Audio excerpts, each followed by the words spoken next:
What is up, guys, and welcome back to another Grimlock video.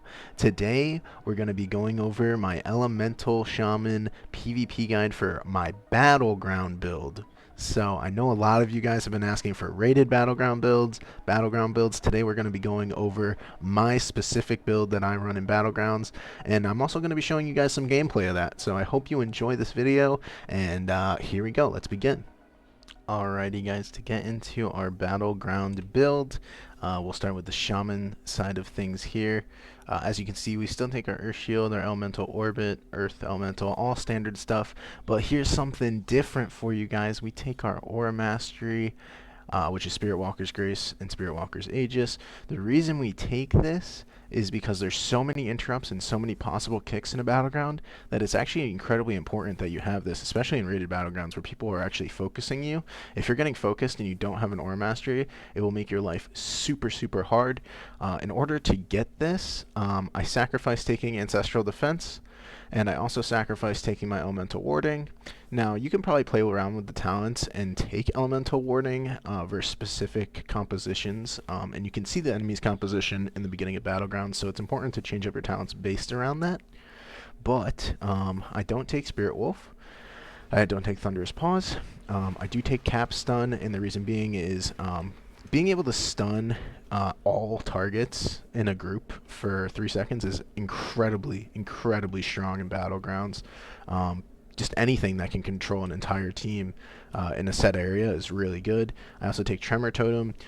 Reason being is there's just so much crowd control going out from, Warlocks, Devastation Evokers, Preservation Evokers, basically anything that casts Fear, Charm, or Sleep, obviously. Shadow Priests in general. There's a bunch of them in Battlegrounds, so Tremor Totem is incredibly important. It's almost a must-take, just like Capstone, really. We take Purge, super important as well.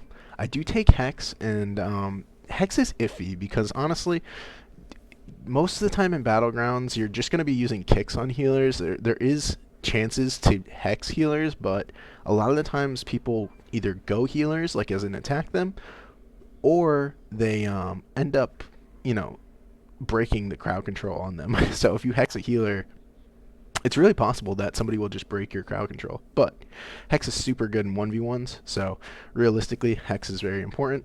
We do take Earth Grab, take Nature's Guardian as always. Improve Lightning Bolt. Thunderstorm is a must-have in Battlegrounds. Super good on so many different maps. Arathi Basin, you knock them off. Eye of the Storm, you can't exactly knock them off the way you normally would because in RBGs there is that edging around the center of the map, but there is still knockoff points on the map. Super good, super important. Some stuff we change. We don't take Brimming with Life. We do take our Nature's Fury, though, in order to get Winds of Akir. And we take Gust of Wind. Gust of Wind is really important because if you're falling in a certain direction, so like say you get knocked off the map, you can actually Gust of Wind yourself in the opposite direction and prevent yourself from falling to your death, or even prevent yourself from taking fall damage. So Gust of Wind is really good in Battlegrounds. I also even take Go With The Flow to make this even lower cooldown. Makes kiting warriors and death knights a lot easier in those specific Battleground situations. I take Surging Shields, and the reason being is I take Earth Shield and Elemental Orbit. Same reason as I take it in arenas. It just makes those two shields so strong. And you'll see I take Totemic Recall as well as Call of the Elements. Now, there's a reason why I take this, and I'm going to tell you in a little bit. So now that we're done with our Shaman side of the tree, we're going to go to the Elemental side of the tree. So things look pretty normal, other than we do take Primordial Fury for Battlegrounds. It's just better, in my opinion, than Unrelenting Calamity, because I don't cast Lightning Bolts or Chain Lightnings really that much with this build. Chain Lightnings every now and then, yeah, sure, but most of the time, Primordial Fury is just a better pick for Battlegrounds because it helps you heal people that are getting focused by so many targets. We do take Ice Fury, and that's specifically to get Flux Melting. You'll see I actually don't even have Ice Fury in my bars. I should.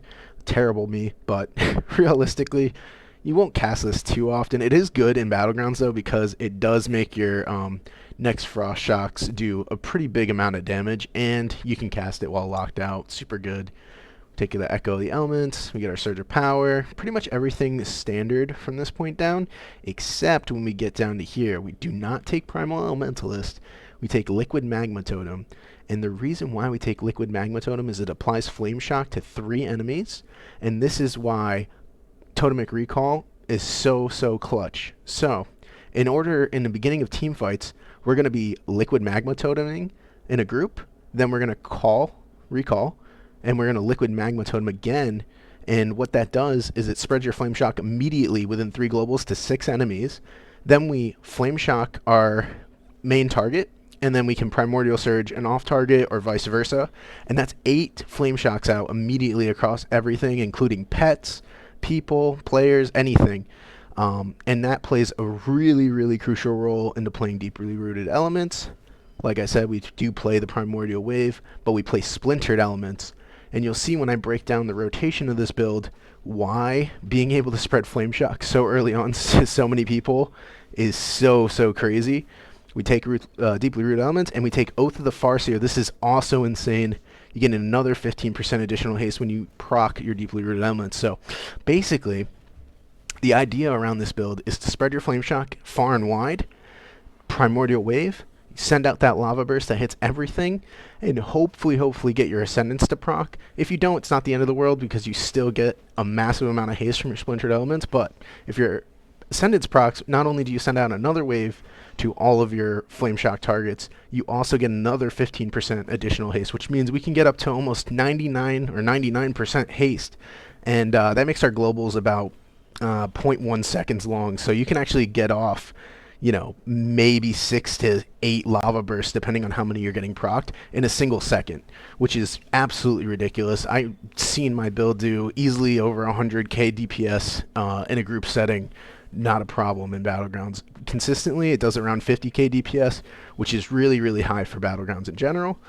But yeah, so this is the basic build. Now it's time to show you guys kind of how to operate it. I will go over my PvP talents in a second here. So moving into PvP talents here, guys, we take control of lava. This makes our flame shocks just damage occur way faster. It also makes it so that our flame shocks become deadly if dispelled, which is super important, especially when we have so many flame shocks around. This means that if a priest were to mass dispel, say 8 flame shock targets like we have out instantly, they're going to get hit by a ridiculous amount of fire damage, as well as knocking them into the air, which is super important. We do take Sky Fury Totem. This is almost a standard mandatory in rated Battlegrounds, just an overall 20% crit damage and healing increase for your entire team. Super important.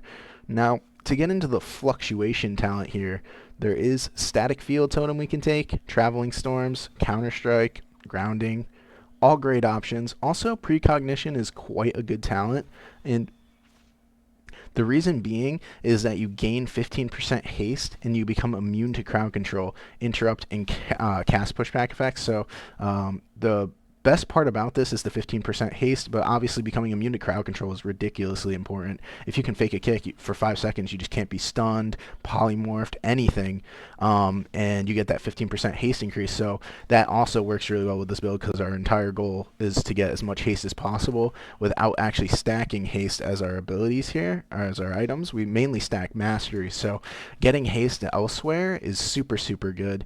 I do take Grounding Totem though most of the time because 3 seconds of basically spell immunity for your entire party is actually pretty crazy. This is pretty ridiculous. Static Field Totem is also really good, but it dies super fast in Battlegrounds and rated Battlegrounds. I mean, you got to think, like, if there's 4 or 3 melee players and you Static Field Totem them and they're in voice comms with each other, that Static Field Totem is not going to last very long at all, guys. So it's an iffy play.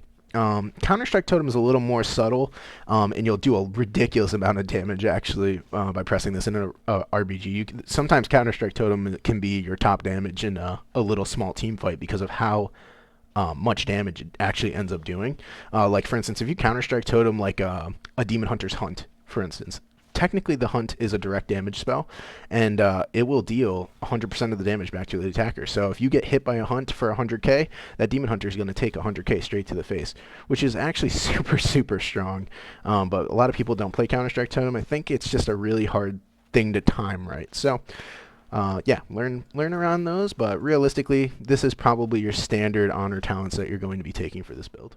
Alrighty, guys, so getting into our base rotation, we flame shock our main target like we always would in any situation. And basically, the goal is if there's a group of people, you're going to end up popping your cooldown. So you're going to pop your badge or any damage ability you have macroed into your badge. This includes like Orc Racial, everything like that. You're going to pop your Sky Fury. So we're going to pop badge, Sky Fury. We're going to Liquid Magma Totem, call, Liquid Magma Totem again.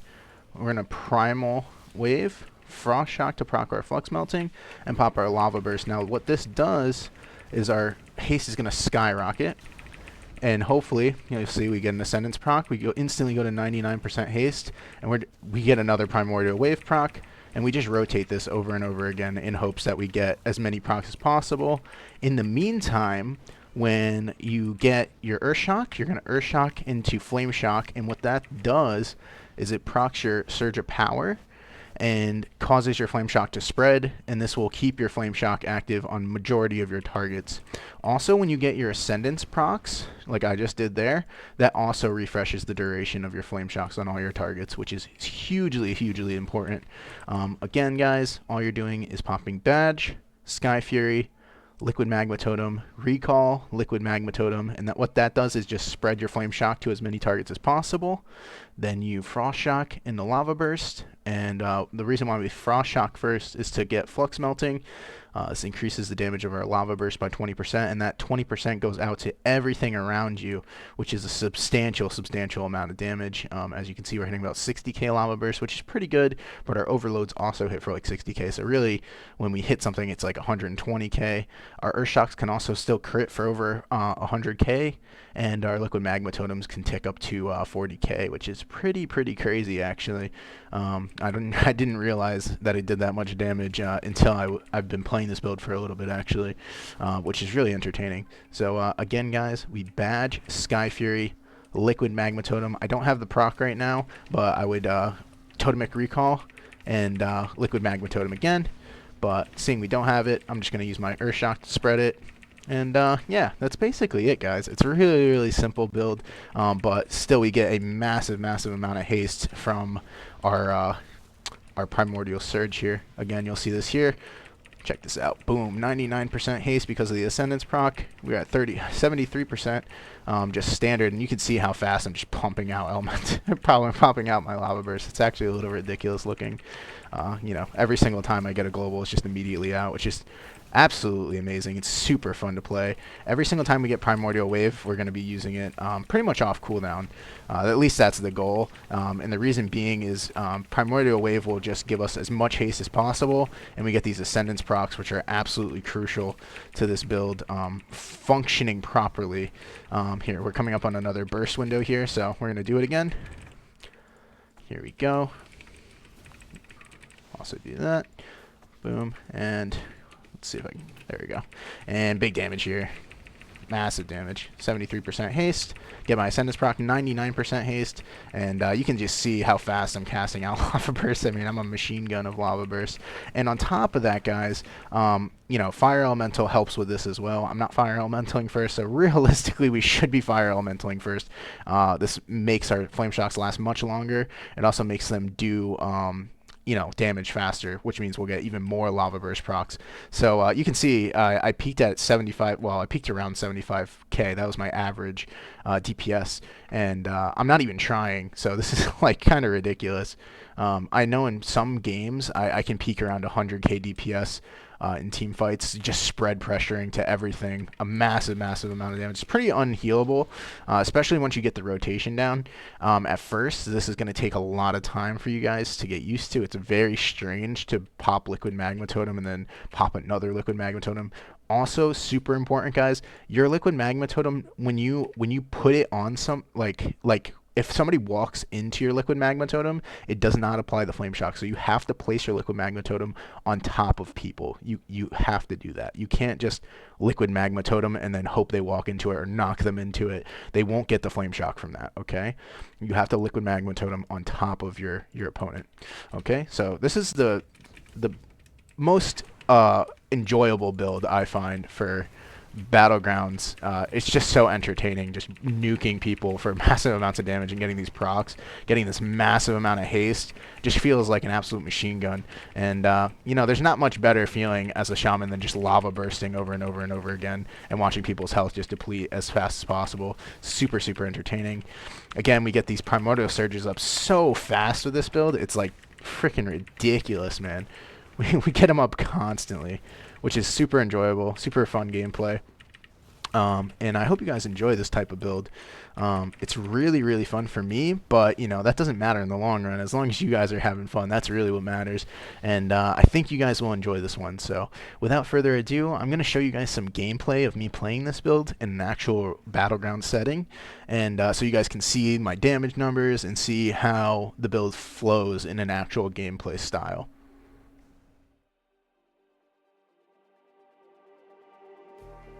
Just like the street lights lit this town, like a fire in a blaze, gotta burn it down. Can't be afraid to leave this out.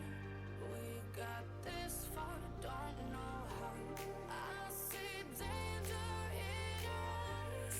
They know we'll burn down the night.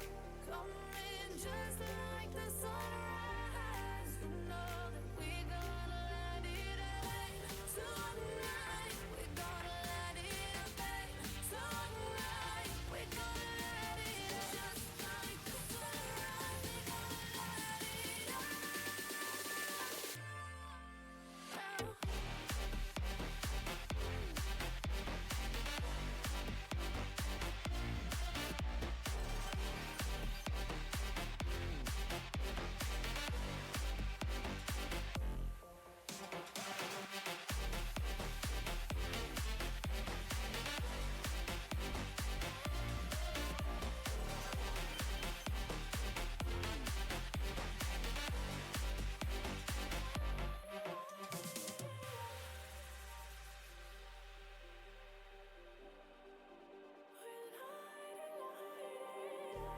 Just like a spark that's breaking out.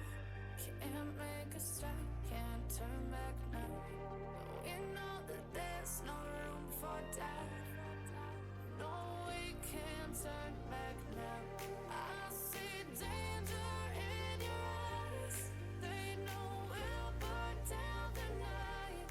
Coming just like the sunrise. You know that we gonna light it up.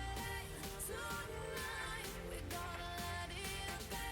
Tonight, we gonna let it up. Just like the sunrise, we gonna let it up.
Alrighty guys, that is it for my Battleground build. I hope you guys enjoy the build and the video. Please, if you have any questions, any concerns, any comments, just to tell me that you enjoy Elemental Shaman, please feel free to leave it below. Anything like that at all. I really enjoyed talking with you guys, and I hope you guys are all doing well. Thank you guys so much for all the love and support you guys give my videos. I appreciate it more than you could ever understand. I know it's a little hard for me to push out content lately because, I'm dealing with a little newborn here at home, and I work full time, so it's a little rough, but you know what? We get through it, guys. So without further ado, I hope you guys enjoy the content, and I'll see you guys next time. Peace. Yeah, I'm fine. Fine forever. I gave us all movement abilities. Grip this kid. Whatever. Yo, right here. Big. Okay. Forever. Okay. Huge damage. I kill Evoker here. Yeah, it's overkill. No, I killed him.